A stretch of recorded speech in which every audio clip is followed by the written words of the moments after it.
first tell them what you're going to tell them, then tell them, and then tell them what you told them. And that concept of putting your ideas together in threes is important.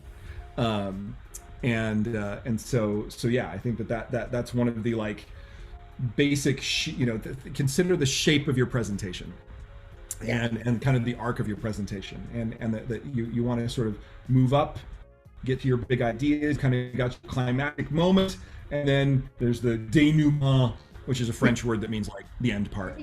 To that point, right, it's really important when you're talking about storytelling and you're giving a presentation, you're getting buy-in, right? Whether you're an educator and you're trying to get your students to follow a concept, whether you're giving a presentation to stakeholders at work, whether you're trying to get your team on board with something, right?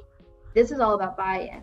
Right? If there are two important takeaways here, we're pulling from our inner 4-year-old and our 6th grade speech teacher, right? It's like we're going back to elementary school and having to kind of remember some of the things that we were taught a long time ago.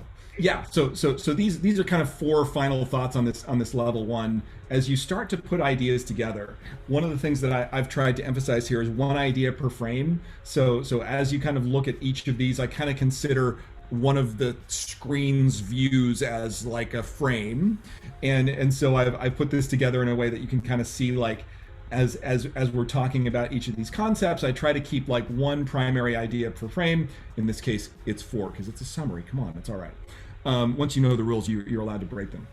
Use images strategically. So that's another thing. I think that often when we're beginning to tell people how to use images effectively, what often happens is like people go all the way to the other end where it's like, I'm only using images and no words.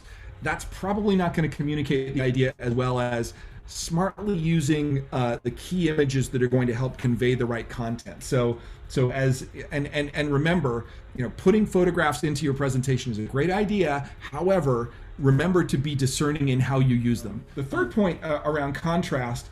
So contrast is really important because that is the thing that draws your eye to the page. So I'm using sort of bright contrasty colors, partly because I want eyeballs. I want you guys to be able to enjoy what I'm presenting, but also your eye is always drawn to the greatest point of contrast on the page. So right now, your eye is going to be drawn right here because there's a very dark color with a very light color. And as you think about setting up that rhythm of your presentation, think about putting the greatest point of contrast on the thing you want people to see and focus on. And the last one, and we saw a few people in the comments who like this. We did.